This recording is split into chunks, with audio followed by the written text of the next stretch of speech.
bilang isang senador at kilala kayo sa pangalang Kuya Will, bigyan niyo po ako ng isang batas man lang na kapag nagsabing itong batas na ito, si Kuya Will yan.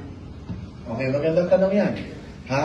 Una, may angat talaga ang buhay ng mga Pilipino. Na matulungan talaga. Ako para sa akin, ang batas dapat batas para sa mahirap. Marami na tayong batas na ginawa. Tama. Ang ganda ng tanong mo, ha? Nakakapag-isip yung tanong na yan. Ikaw, ano sa tingin mo ang batas na gagawin ko?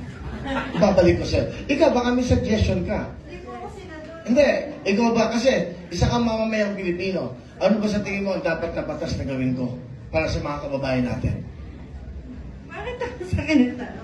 Hindi kasi nga, gusto kong makinig sa inyo. Ayan, si ate. Okay, yan. Gusto kong makinig sa inyo para tama ito, ha? Tama itong tinatanong niya sa akin. Para pagpunta ko ng Senado, isa to sa mga tanong nung ako'y di ba, nagkakampanya. Sige.